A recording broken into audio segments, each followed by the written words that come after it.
Hello, everybody, and today I'm going to be talking about The Woman in Cabin 10 by Ruth Ware. And this is a kind of psychological mystery, I guess, would be the best way of putting it. It is a standalone book by Ruth Ware. This is a book about a woman from London. She's a travel journalist who is going on this inaugural trip for this boutique luxury cruise liner, and it has 10 cabins. So The Woman in Cabin 10, it has 10 cabins, and the premise of this cruise line is that it goes from England up into Scandinavia in search of the Northern Lights. So it's called, I can't remember if the name of the boat is the Aurora. I think it's the Aurora. And the inaugural sailing of it is a bunch of bigwig investor people and travel journalists and photographers and that sort of thing. She hears, first night on board, she hears what she believes is a body being thrown overboard. And so the rest of the book is basically her trying to figure out who was thrown overboard, if anyone actually was, did she imagine the noise, what actually happened that night. This was the second Ruth Ware book I've read, and I'm working on a third one right now, and this is by far my favorite of the three so far. I liked that you spent the entire time not really sure what was going on. And I felt like some of the stuff in her other books were pretty predictable. Not the entire book, but there were definitely points that were very predictable. And I, at no point, was able to predict anything in this book. Anything. So, I loved it. The pacing is easy paced. And what I mean by that is it's not a densely written book. So it's not heavy in any way. But I wouldn't quite call it breakneck, just because there's a lot of time where the main character is just not sure what's going on. There's a lot of this book of her just trying to figure out what the heck happened, and there's not necessarily a bunch of action going on or a whole bunch of dialogue. So I put it as a moderately fast-paced book. It definitely culminates in some action at the end, but it is definitely a compelling read. You spend the entire time super confused about what the heck is actually going on, in a good way. And I feel like, for me at least, that makes a book really compelling. I really want to get to what is going on. And so it's not fast-paced in the sense of all this action and stuff happening the entire time. It's fast-paced in that it's not densely written. You have a lot of dialogue, super short chapters, and you don't have a storyline going back and forth, but you do have, you do have some news clippings and stuff from the future. I don't want to give any more away, so I don't really want to go into more details, but you have these little windows into the future, and you don't know really what's going on because you're not getting anything in any context, but you know something goes down, and you're like, what? So that also helps move the story along very quickly. The characters, again, this is very plot driven. This is not character driven. So the characters are moderately well developed. The main character especially, you get a lot of her past that she either admits to or someone calls her out for or whatever. So you end up finding out a fair amount of her past, and that helps you kind of understand why she's reacting to some of the stuff the way she is. And so she's pretty well developed. The rest of the characters are just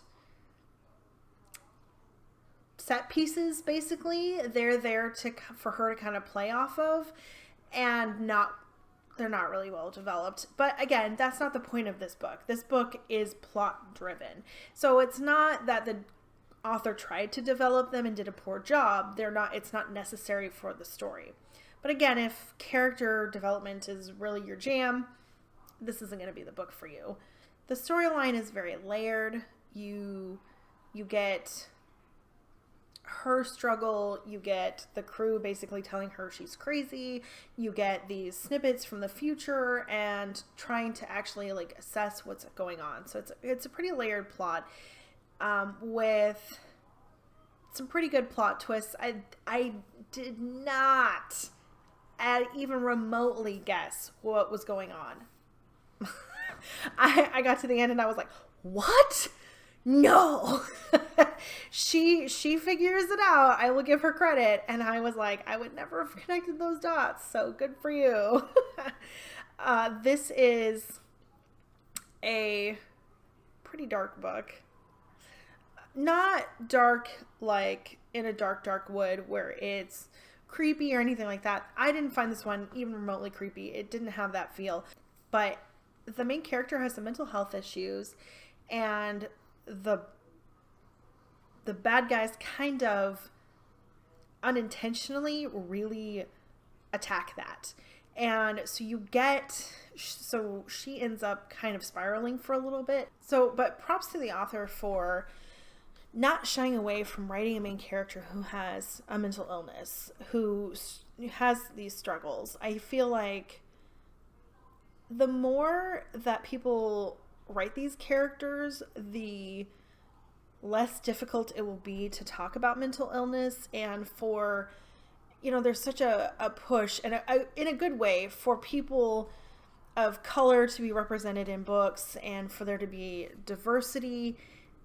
And I feel like a lot of times it's a big push for like LGBTQ to be represented, and again, like people of color, but I don't think there's nearly as much of a push for people writing about characters with mental illness issues. And the whole point is for someone to be able to read about a character that they can identify with.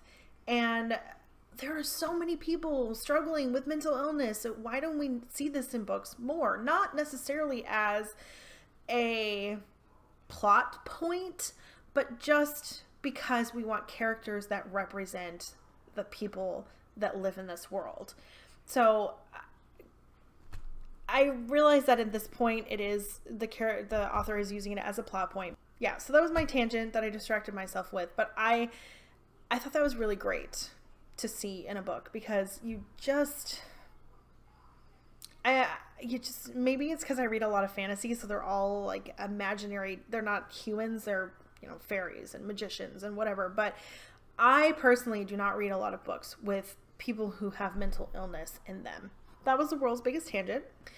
But the background for this book is pretty minimal. She goes into some detail on how lavish the boat is, but not a ton. I mean, she basically says it's very opulent and says like there's this giant crystal chandelier and there's a reading room complete with like green domed lamps, and that's basically it. So super sparse background. But she uses the boat to give the book kind of a, not creepy like in a dark wood, but an ominous feel. The main character says several times how she feels like hemmed in because she's on this boat, stranded. She doesn't know who she can trust on it. She believes someone's been murdered, and now she's trapped on this boat with a murderer. Then she can't get a hold of anybody. So the author really, it's interesting because, again, there's not a lot of detail in the setting, but yet she really sets this mood with the setting. And she did that in a dark wood too. There's basically like zero description in the book, and yet you get this feel. You know exactly how the people are feeling because she spends her time describing the feeling that's evoked by the setting. which is kind of interesting. That's not, again, I don't read a lot of horror, so maybe that's something done more in the horror genre, but I thought that was kind of an interesting take. That's not something you see very often. But the feel of this book, the general tone would be kind of darker, foreboding. She's on a boat with a murderer. So, suspenseful. It's basically her nightmare, her worst nightmare. She actually says that in the book. Like, she is trapped in her worst nightmare. So there you go. Suspenseful, foreboding, kind of darker. Also, this is kind of random, but I was reading this book and I've never read any Agatha Christie books. However, I was super into the Hercule Poirot series that was on Mystery Masterpiece, I think it was, on PBS back in the day. And I have seen at least one of her plays. And so I have a sense of her writing style. And I was reading this and I kind of got an Agatha Christie vibe because the main character is going through and kind of like trying to surreptitiously like interrogate people basically. And every person she talks to is like, oh, well, I saw so-and-so out on the deck at like 3 a.m. What were they doing back there? And you're like, oh, could it be this person? And then you talk to that person, they're like, oh, well, I was leaving such and such's room, and then I went straight to my room, but so-and-so said that they were going to take a walk out on the deck. And you're like, oh, could it be so-and-so? And it just cracked me up because I felt it's such an Agatha Christie, like a classic Agatha Christie thing to do, for there to just be like one clue that points to each person. And then you get to the end of the book and the main character is like, you did it, and here's why. And so maybe I'm crazy, but I loved it. I thought that was, I don't know if the author did that on purpose or not, but it just brought back nostalgic memories of like watching, Masterpiece Theater. That's what it was called, Masterpiece Theater, when I was a kid with my mom. And she would always figure out who did it when we were watching Hercule Poirot. Sorry, forgive my atrocious accent. I can't remember how he actually pronounces it. But, so I did not get that from the other book. That is very specific to The Woman in Cabin 10. I have no idea if that's anything anyone would be interested in. They're like, yes, I want to read that book because it's like an Agatha Christie book. Like, is that a thing that people wanted? Anyway.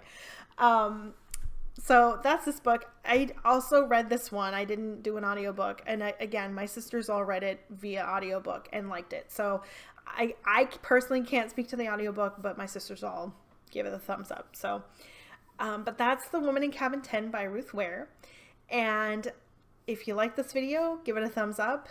And if you want to catch more content, make sure to subscribe before you leave. And until next time, happy reading. I don't want to, I feel like I just gave stuff away. Okay.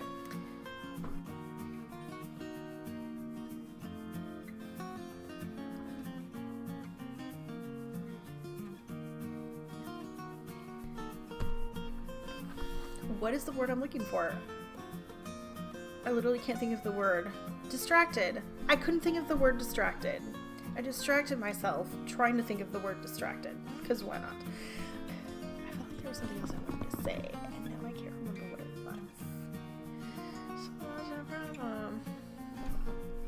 Oh no!